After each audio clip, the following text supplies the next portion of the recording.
Separation of church and state is a good idea, and we should try it. From Interfaith Alliance, this is The State of Belief. I'm Interfaith Alliance President Reverend Paul Brandeis Raushenbush in New York City. We're really seeing, the weaponization of faith in a way that is inhibiting religious freedom. It's interfering with the religious conscience of so many Americans. It's tough enough to keep up with the endless upheaval our nation is enduring at the hands of the new administration. It's even tougher to understand the forces that are contributing to that upheaval. One of the smartest people examining this moment is journalist and author Katherine Stewart. And this week, she's got a new book coming out entitled Money, Lies, and God: Inside the Movement to Destroy American Democracy. We'll get Katherine's insight on this edition of The State of Belief. We need these conversations now more than ever. If this is something you care about, make sure you subscribe, share, and rate the State of Belief podcast at Apple Podcasts or your favorite podcast platform. Our library of past conversations includes well over 100 hopeful, empowering, and inspiring interviews with guests like Timothy Snyder, Rabbi Rory Pickernese, Dr. Najiba Saeed, Texas State Representative James Tallarico, Reverend Fred Davey, and many others. You can help us grow the State of Belief with a financial contribution right now at stateofbelief.com, and you can support and join the work of Interfaith Alliance at interfaithalliance.org. All right, something I just really want to talk about that I have been noticing, and I suspect you have been noticing too, which is there has been a continuous attack on religion and religious folks and religious expression coming out of the Trump administration. I would say it's the most blatant attacks on religious communities we've seen in recent years. I mean, in decades and decades. I don't remember anything like this. It's starting with Bishop Marion Budde, who had every right in her sermon to ask for mercy for marginalized communities. And in response, basically, Trump attacked her. And then in Congress, they drafted a resolution condemning her. And there are some even ridiculously who are saying she should be deported. So that's just like started. That gave you the flavor that anybody who expresses their religion that isn't in lockstep with them is going to be attacked. But it didn't end there. We have Elon Musk, who actually created this crazy fervor attacking the Lutheran Church services, which provides services, life-giving services to people of all backgrounds, including the elderly, and accused them of wasting taxpayer money. But they did this on social media, and so people immediately are like attacking the Lutheran churches. Now, Vice President J.D. Vance attacked the Catholic bishops for their work with immigrants and said they were actually doing it to gain money, that they were looking at their bottom line. He's a convert to Catholicism attacking the Catholic bishops because they don't exactly agree with him.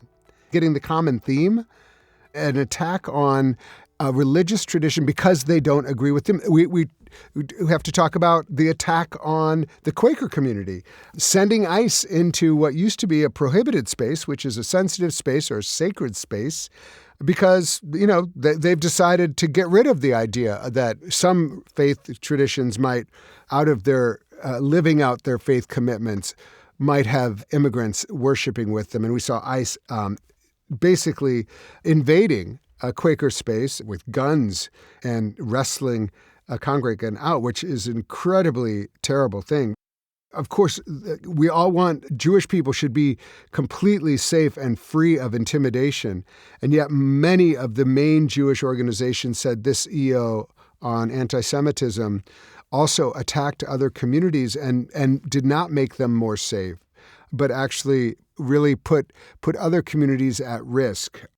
And so we're in a moment where there is an ongoing attack from this administration on religious freedom. And then, here we have them kind of claiming this veneer of religion to legitimize everything that they're doing. And so, this is classic. This is, Project 2025. with underpinnings of Christian nationalism, which is really deciding, like, it's not just like Christian, it's about, they've shown that they don't care about Christianity. They care about their small version of Christianity and who counts. And so I just think we have to be really clear about what matters in this moment around religious freedom, and it doesn't matter to this administration. And those of us who are from diverse religious communities who recognize this attack have to step up, name it, and fight back against it. And now to my guest, Katherine Stewart's new book, Money, Lies, and God: Inside the Movement to Destroy American Democracy.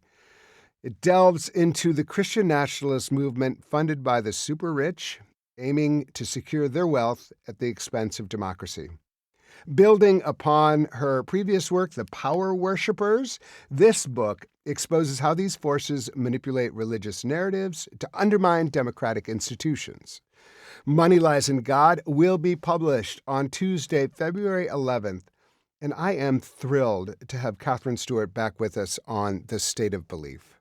Katherine, welcome. It's so great to be back. Oh my God. Katherine, this book, like, it is so gripping, compelling. I mean, my heart was literally racing. The writing, that's just to say the writing is good. Let me start with that. Thank you. We're going to mostly spend our time on the subject matter, but, as someone married to a writer, like when you're reading a book and you realize, oh, I'm just flowing through this because this narrative is so beautifully written. Congratulations. Well, thank you so much. It's really the combination of 16 years of research into this movement. As you know, I've published 2 books previously on the topic. But over time, I've really seen how the movement has grown, how its alliances have shifted, how it's found new populations to reach with disinformation, how it's weaponized religion so thoroughly. So thank you so much for your praise. Yeah, I mean, just, the subject matter. I mean, let's get into it. I mean, first of all, let's just say that we are now into the second Trump administration. And, I got to talk to you right after the election. And I have to say, what you said that day stuck with me so much. Just the way that, the voting mechanism, the election mechanism through the churches, through these evangelical, really, kind of Christian nationalist networks, that weren't relying on the billions of dollars that were being poured in to get out the vote on the other side. They were just saying, okay, trusted messenger, message is clear, get out the vote. And a huge reason why Trump won. And so, we at that point, we were setting up this conversation today. So, let's get into it. I mean, you already started to say you've been doing this for so long. And one of the things that I, heard you write in the book or read in the book was, when you first started, you saw this movement and you have been amazed at the acceleration of this movement. Can you talk a little bit about that? Like, your own kind of reaction as you've like kind of, been almost had a front row seat at what's been happening and how it's been just kind of exploding. Yeah, I mean, when I started writing on this topic 16 years ago, I was researching a movement that was sort of appeared to be, for most people, at the fringes of American society. They were trying to force their programming into public schools, and they say they just wanted to, have their opinions heard. They just wanted to be sort of one voice in the noisy forum of American democracy. And they claimed to stand for values. But what soon became clear is that they had a much broader agenda. They weren't just about, having their opinions heard in the public schools. They really wanted to destroy public education at its Right. core. But they felt more of a need to kind of hide their ultimate aims. Today, they're absolutely not hiding. And at the time, a lot of observers claimed that this was a fringe movement. People who were following this movement were often called hysterical. I remember one of George Bush's speechwriters said this is a movement that could fit into a phone booth. Well, you know, this is now, the movement that has seized control of the Republican Party. The guardrails uh, have really fallen away, Yeah. and it's the extremists that are, you know, deeply anti-democratic, more overt in their hostility to democracy than ever before, and they are the ones driving the agenda. Mm. Tell us a little bit about kind of the way you decided to set up this book, because it was very strategic. You kind of had categories of actors in a way that it was really helpful to kind of imagine this is not like one group just going forward. There's lots of different components to it. And can you just begin to introduce us to some of like those components that go into this broad, movement, which we're still kind of calling Christian nationalism. I don't know if you're using that term still, but it's as good as any. I mean, we kind of know what we're talking about, but talk about these very different components. Yeah, thanks. I mean, the movement does draw on a range of different actors, many of whom, by the way, have incompatible goals. So I titled the book Money Lies in God because, first, money is a huge part of the story, meaning that huge concentrations of wealth at the very tippy top of the economic ladder have destabilized the political system. Second, lies or conscious disinformation. That's another huge feature of the movement. And third, God in the title, because the most important ideological framework for the largest part of this movement is Christian nationalism. And I chose the subtitle Inside the Movement to Destroy American Democracy because the conclusion that I have to draw is that this movement is intrinsically destructive or nihilistic. It can actually be defeated only if we sort of address certain fundamental structural problems in the American political economy. So Christian nationalism, I do use the term, it's arguably, religious nationalism in the American context is Christian nationalism. It's the most Yeah. important piece of this anti-democratic reaction, but it's more complicated than a lot of people sort of imagine. First of all, it's a leadership-driven movement. It's not driven by the rank and file. I think of it as something that happens to political systems. So, for instance, the movement is leadership-driven and also organization-driven. These organizations have been invested in over decades. That's sort of why the movement is as strong as it is. There's a sort of dense organizational infrastructure. Um, and you wouldn't say that everyone working at these organizations like the Alliance Defending Freedom necessarily, or the Heritage Foundation, you wouldn't say any single one of those people is, quote, a Christian nationalist, but their collective actions are contributing to a Christian nationalist agenda.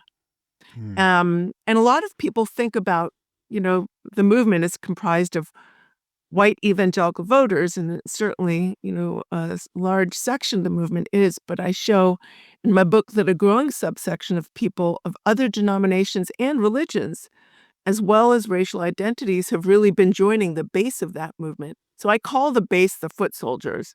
And Mm. I show that the, rank and file has to be distinguished from the leaders or of political pastors or national activists, cohorts that I call the sergeants and the power players.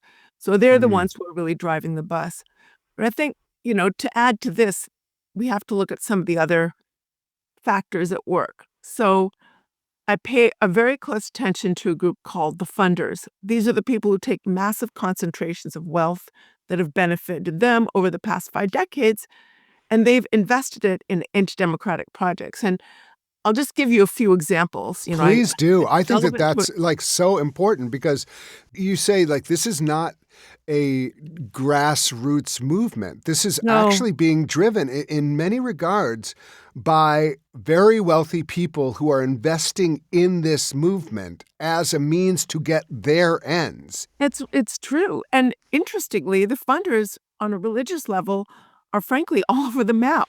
So Right. you've got people like the Corkeries or Foundation or Sean Filer or the ultra-conservative Catholic funders, you have people like Barry Seid and Jeff Yass, who are Jewish.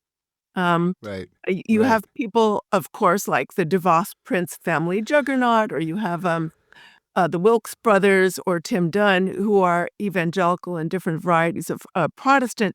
Religiously, there's some funders that are frankly atheistic. And, religiously, they're all over the place. But they agree on one thing, which is the need to crush liberals and what they call the administrative state. The funders often are after economic policies that are going to justify and increase their massive concentrations of wealth. They want low taxes for the rich. They want minimal regulation of extractive businesses that they may be leading.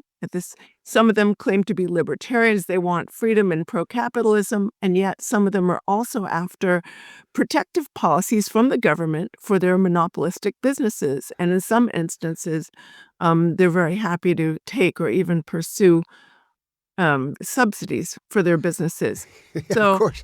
how Why how not? they I mean, it's really interesting, and see that's where it gets very kind of very tricky, because this is these are people who have so much money, and they have to decide, well, what's the best way to invest it so we can get even more money? exactly. Okay, this is over here. We're not actually in it to kind of to praise Jesus. Well, some of them are. Some are, and Yeah, some and aren't. But some aren't. But but the big play is to disempower government in order to be able to kind of provide for all the people, and get government to work for them, not yeah, for they want government to work for them, which is the definition of oligarchy. right. So it is very interesting because as you know, I run an organization that's on the other side, and we're very lucky to have some wonderful funders, but it's nowhere near at the Oh, level, oh, nowhere near at the level no. that Okay, this is working. Can you give one story about one of these funders that just kind of was like, wow, that is so interesting. If I hadn't been actually researching this book, I might not have even heard of this person, but here we are. Is there anyone who comes to mind? I think about Barry Seid, a Jewish Chicago billionaire who donated, I think it's the largest political donation in our history. He donated $1.6 billion, that's billion with a B, to form something called the Marble Freedom Trust. And he put Leonard Leo in charge of it. Now, Leonard Oh, Leo wow. Yeah. is has played a huge role in growing the Federalist Society, Right, as right, well as a range of organizations that have shaped the sort of, I would say, right-wing legal ecosystem. right. And he's, pursuing the culture wars. Leonard Leo said years ago, he said that he knew that the positions he wanted in our society would never be popular, would never pass a democratic vote. So he figured if he could take the courts, he could reshape the country in the Wow. way that he wanted. And now we've got the Marble Freedom Trust. They can spend $230 million a year without touching the nut. And Wow. all of that money is going into sort of right-wing politics and often in culture wars. Right. Leo is a big culture war. How do you get the rank and file to vote for policies that are going to make their lives harder? You get them to vote on these culture war issues, these Right. side issues, which I often think of as shiny baubles, right? They're like Mm. tiny baubles that you dangle in front of people's faces, having to do with gender and identity and all that. Issues that frankly don't pertain to a whole lot of people and have nothing to do with the price of eggs for sure and Yeah. shutting down your factories. But you get them to focus on these issues that touch at their core identities. And then you can sort of vote for that one issue, and then you're ignoring these other issues that your Yeah. vote is going to bring about. Up next, much more with Katherine Stewart. You can hear full episodes of The State of Belief anytime on our website at stateofbelief.com. You'll also find links to topics we discussed this week, as well as transcripts and more. And make sure you subscribe at stateofbelief.com/subscribe. You're listening to The State of Belief, where religion and democracy meet.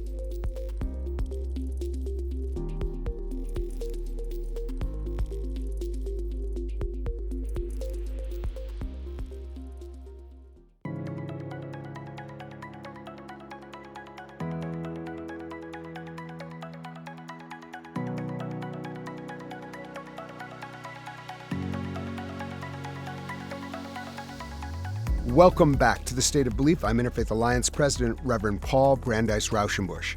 My guest is Katherine Stewart, author of the new book, Money, Lies, and God, Inside the Movement to Destroy American Democracy. How do you think that the funders, we have the funders, we have the kind of sergeants, and then all of a sudden people are showing up at school boards and yelling about books.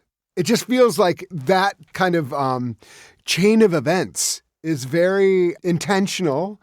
How can we fight back? We have to get our people up, but it is amazing the kind of coordination that you're talking about. I know. It's sometimes as a reporter, it's these small, seemingly irrelevant conversations that you have at the events. So I do a lot of my reporting by going to right-wing events and strategy gatherings and conferences.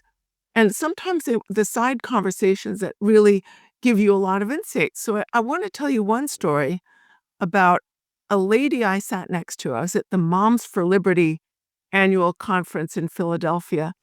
And we were at a breakfast, and I sat next to her.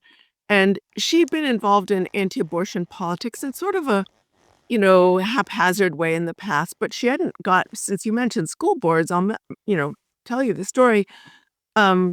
She hadn't really been focusing on school boards, but she was following all this right-wing media. And we can talk about the disinformation in a bit, because that's a really important part of the problem. But so she's sort of getting right-wing, media feeds. And all of a sudden she comes across the notice that Anne Frank, the Diary of Anne Frank, is in her public school library. And this is somehow an outrage, and it just put her over the top. And so I'm saying to her, what is it about Anne Frank's diary that is so upsetting to you?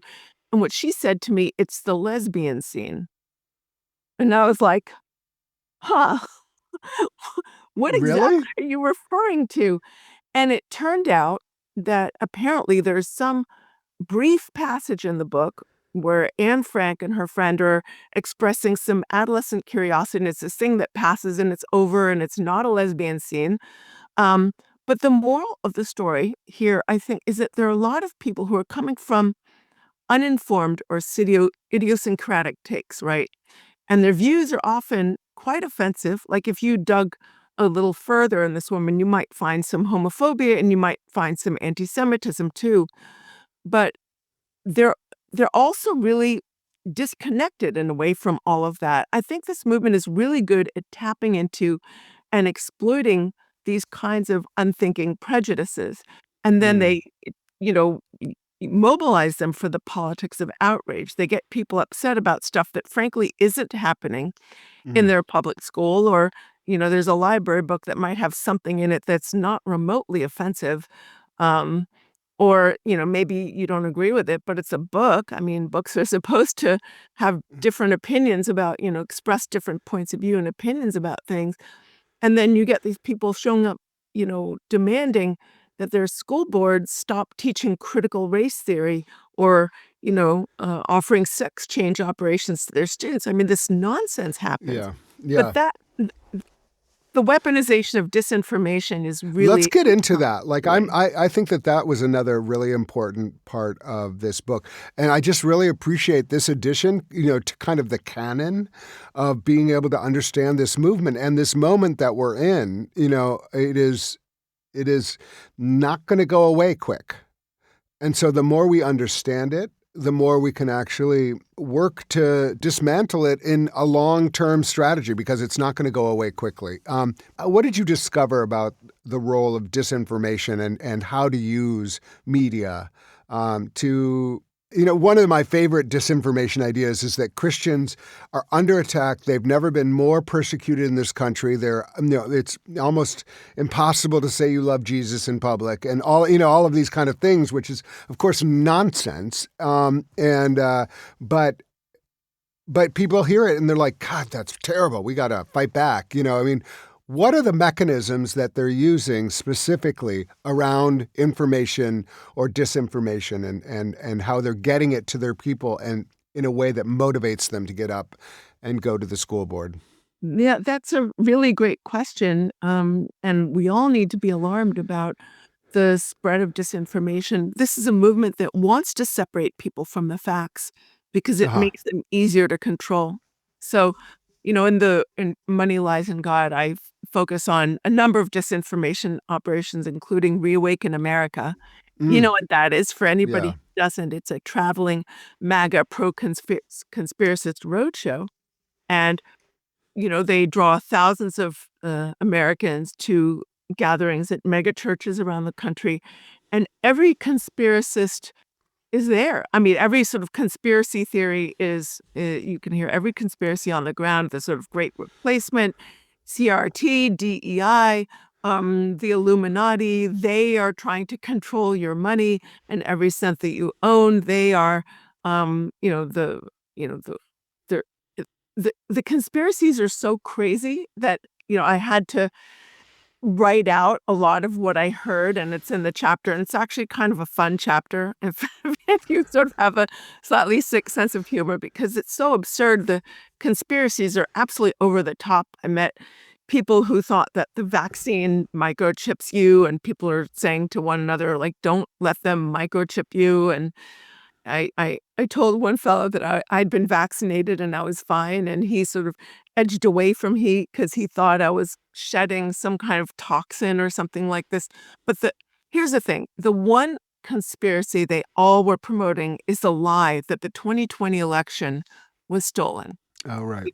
That Donald Trump's the rightful president, that, uh, spiritual battles in the spiritual realm are being played out every single day in the political realm, and the hand of God has fallen Yeah. on Donald Trump's shoulder, and he is, you know, the savior of the world, and he's battling the black hats and, all of this stuff. But this kind of conspiracism has been spread not just in these spaces, but through a range of media, through Telegram and some of it's gone through now Twitter. A lot of it's gone through the YouTube channels that a lot of these Right. folks, I think a lot of folks outside the movement aren't really aware of this information sphere. Then you see it on the news channels like Fox, or you might see it on expressed on like Newsmax. And then we're also seeing it played out in America's faith-based spaces, in churches. So I also, in the book, describe how I go to a gathering organized by a sort of network called Faith Wins. It's funded, again, by multi-millionaires, and they send speakers around to pastor gatherings around the country. They give them, tell them it's their biblical duty to turn out their congregations to vote.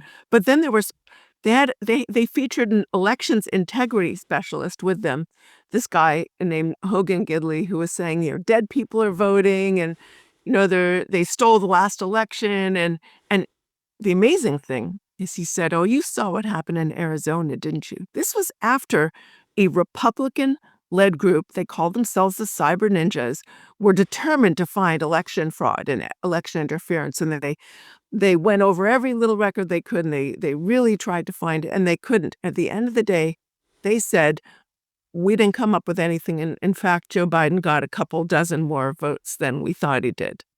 But yet, this sort of idea that we can weaponize this election fraud was so valuable that it's still being promoted in these kinds of churches. And I Yeah. remember there was one pastor as part of the presentations, he said, "The church is not a cruise ship. The church is a battleship."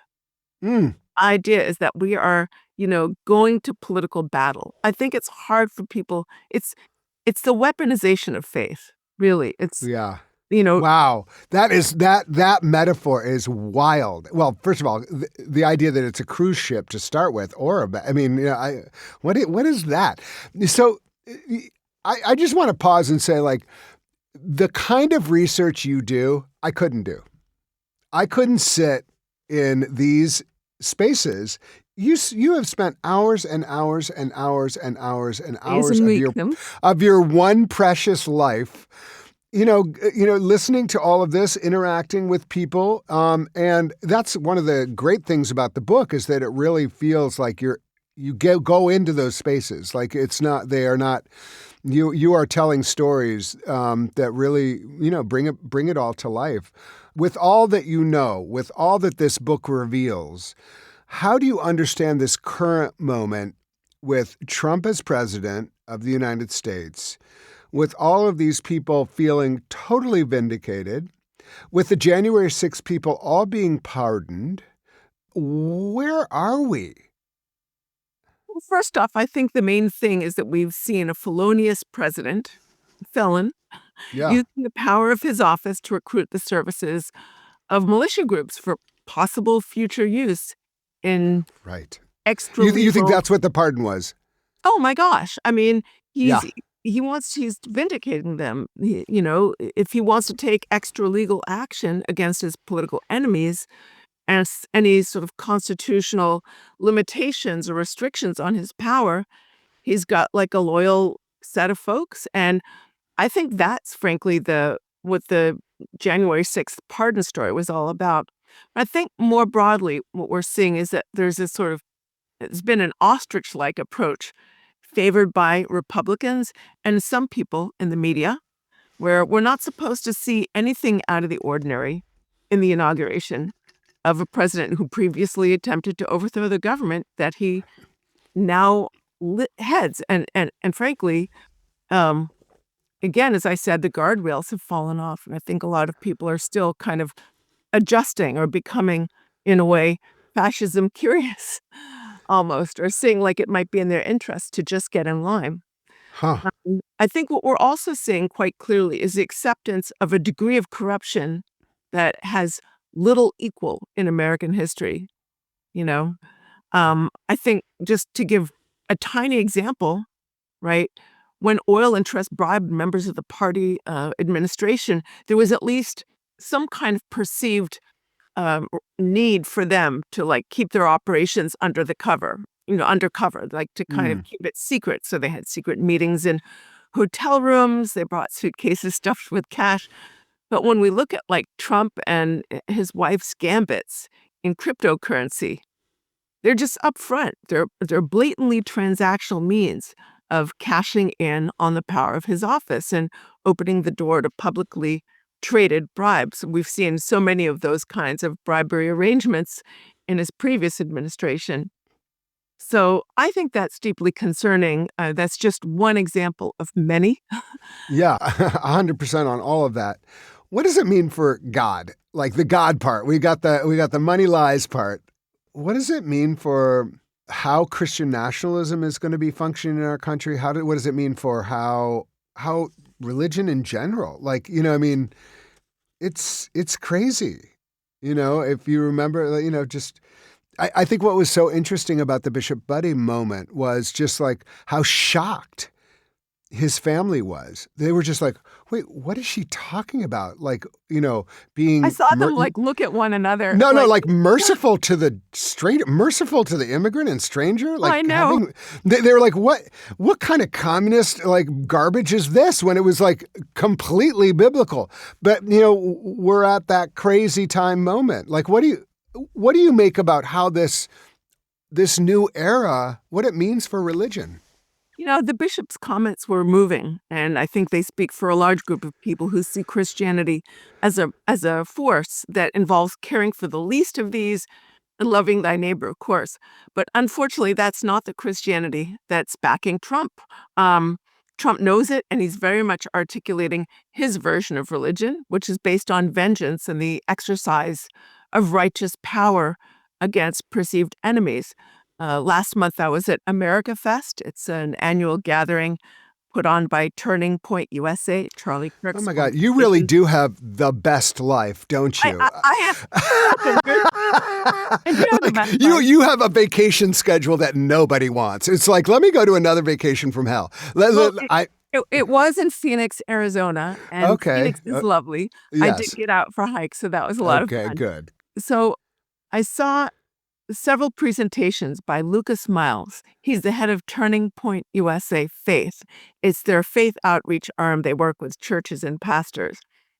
Lucas Miles is the author of a book titled Woke Jesus, the False Messiah, Destroying Christianity. And he made it clear in his presentations that he is profoundly hostile, and other speakers were profoundly hostile to what they call progressive or woke Christianity. They said that basically all people who call themselves Christians are not. He called progressive Christianity heresy. He said, "I've made it my mission to eradicate wokeism from the American pulpit." Well, what is wokeism in his view? He traces so-called woke Christianity back to the 1700s, and he tracked the supposed corruption of the faith through the historical Jesus movement, the social gospel. He said it came in with the social gospel, it came in with liberation theology, it came in with Black liberation theology. And he said to the crowd, "Unfortunately, we have a generation of pastors. Many of them have been indoctrinated by progressive seminaries." So he's going after the seminaries, and he called for a new kind of digital Nicene Creed or Council, this idea hearkening back to the 14th century gathering that established some of the core views of Christianity, core doctrines of Christianity. He claimed to be working with a network of 3,500 churches to, quote, eradicate wokeism from the American pulpit. So, he asked, is Jesus a great social justice warrior, or is he savior of all the world? And he basically said, we've elevated his humanity over his divinity, and we have to decide which version of Jesus we believe in. It's really not about doctrine, it's about politics. So there Right. was another pastor there named Shane Winnings, who's running a resurrected version of the Promise Keepers. And he said, we need to tell people what's demonic, what's godly, and how they should be voting. Oh, And well, there you how go. they should be voting is obviously Republican. There is another representative of Turning Point Faith Action who said there's absolutely no biblical justification for voting Democrat. So you can see they've really see progressive or moderate forms of the faith as deeply threatening, and they want to eradicate it and go after it. This is where we are. I do want to get to like your kind of concluding ideas because I thought it was very helpful for you to conclude the book with like some very sort of tactical, big picture, but tactical things that you see are necessary to move through this moment. Listen, everybody needs to read this book. The more we know, the more we can move forward. It's called Money, Lies, and God: Inside the Movement to Destroy American Democracy by Katherine Stewart. One of the things I really liked about it, like personally, because it's the way I'm feeling right now, is that this is not a time to say, hey, I'm okay, you're okay.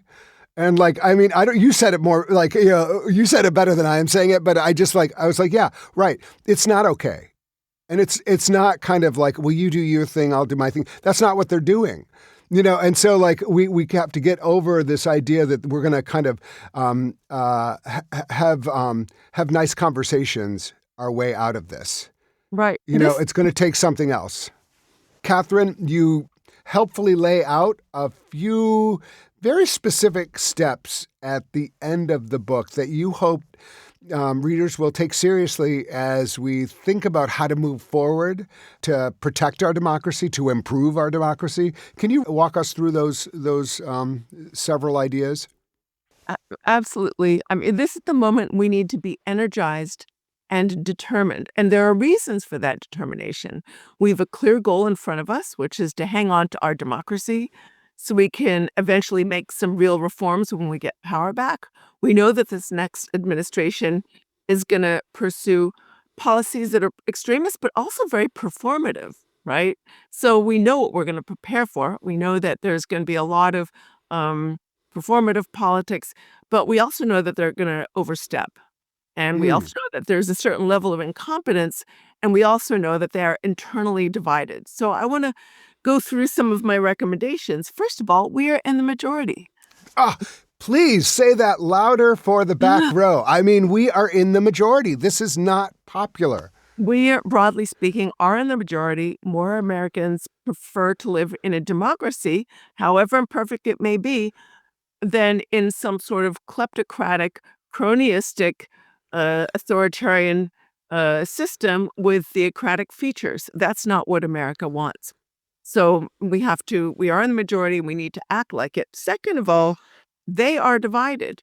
If you look at the sort of material um, divisions, you just have to understand that what the rank and file wants and thinks that they're buying is not what the funders are selling, or what the sort of thinkers of the movement, the sort of intellectual um, leaders of the movement are after. And those divisions should be highlighted and exploited, and they can be.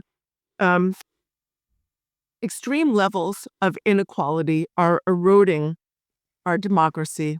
This is something that we need to sort of understand. I think there was nothing more stark than to see perhaps the group of the richest men in the world at attending Trump's inauguration. You had Bezos there, you had Musk there, you had with his salute or whatever. Yeah. Salute.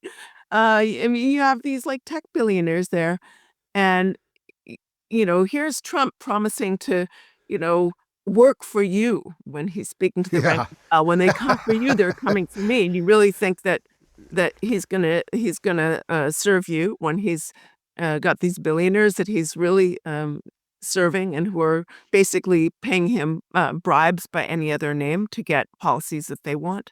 So that's really something that we do need to address. I think that when people's lives become more difficult and they can't understand why the earlier generation had it easier just on an economic level than they do, and they're struggling to make it work for their families, it it makes them very resentful, and legitimately resentful. They feel like they're falling Yeah. behind. They feel like the tech revolution is leaving them, making them feel irrelevant and left behind. And when they, have all these resentments, those resentments can be easily weaponized and Right. then hurled at political enemies and, weaponized through disinformation. So we need to address those, um, uh, highlight the inconsistencies between what the funders are buying and what the rank and file want, and then eventually address those deep inequalities. Um, Separations of church and state, by the way, is a good idea, and we should try it. We're really seeing, the weaponization of faith in a way that is inhibiting religious freedom. It's interfering with Yeah. the religious conscience of so many Americans. It's um, saying what kinds of faith are acceptable and what kinds of faith are not. That's not what true religious freedom is about. Um, Knowledge is power. I think we can't really understand can't really defeat this movement unless we know what we're up against. And the details matter, certainly when we're Yeah. mounting, for instance, legal challenges and when we're mounting political challenges. So, um, arming yourself with the facts and an understanding of how this movement operates is really critical. Organization matters. That's the final point I make, and perhaps it's the most important one. When this movement lost the election that they wanted in 2020, they didn't retreat. They didn't hide under the covers and suck their thumbs. They organized and they strategized their way back into power. And we need to organize and strategize back. Look, we have to remember America didn't go MAGA. Trump won basically the same amount of support that he won in 2020. Um, and they do it by, going after low propensity voters. They turn out their base disproportionately. That's a lot of how the movement works. They out and turn out their base in disproportionate numbers. And there was a kind of lack of enthusiasm on the other side of the political aisle. A lot of that, by the way, is engineered not just by the right to some extent. They find these very divisive issues in order to depress enthusiasm for the vote. But also, we've seen how governments like Russia and other hostile foreign powers who want to weaken America have targeted not just the far right, but also the far left. Sure. But the sort of results of their activities redound to the benefit of the right. It's not like they're ever going to redound to the left, because they know that Trump doesn't create a stronger country. He creates a weaker country. So, I would say, like, finally, the most important thing to do is really a lot of politics is local. There's so many avenues for involvement. It's really important to engage in any way you can, like find your lane. and Yeah. working. And I loved what an earlier guest of yours said. Sky Paramount was talking about how important it is to build community. Yeah. I think it's really important to have a big tent. We shouldn't subject one another to purity tests. We're not all going to agree on everything. Right. Uh, in a society, as a democracy as diverse as ours, we shouldn't expect to. We can agree on some basic things. We can work together to make Yeah. to restore our democracy. Well, I mean, I love that you say, end on I love that you end on organization and organizing. What's been fascinating to see, frankly, since the election results, we at Interfaith Alliance, are close to doubling our affiliates around the country. People are coming out of the woodwork to create interfaith alliances across the country. And I'm just going to say it to our listeners. If you're in a community and you're interested in Interfaith Alliance, look around and see if there is one. But if there's not, talk to us about organizing one, because that's a way to bring people together to get organized and have a structure and support to really show up and fight back in this moment. And I think it's so important. But nothing is more important than being aware and learning and understanding what moment we're in. And I really just want to recommend this book to you. Katherine Stewart is a journalist and author of crucial books like The Power Worshippers: Inside the Dangerous Rise of Religious Nationalism. Her latest book, coming February 11th, is titled Money, Lies, and God: Inside the Movement to Destroy American Democracy. Katherine, thank you so much for all the work that you have done and continue to do, and for being with us here on The State of Belief. Well, thank you for the work you're doing, and thank you so much for the work of Interfaith Alliance. And it's really a pleasure to speak with you today. I'm sure that you know someone who would get a lot out of this conversation. So please share The State of Belief with them. And be sure to subscribe to The State of Belief at Apple Podcasts or your favorite podcast platform. We need your help to keep making The State of Belief, so please make a contribution today at stateofbelief.com. That's stateofbelief.com. The views and opinions expressed on this program do not necessarily reflect those of Religion News Service or Religion News Foundation. The State of Belief is produced by Ray Kirstein and is a production of Interfaith Alliance. Become a member today at interfaithalliance.org. And be sure to join us next week.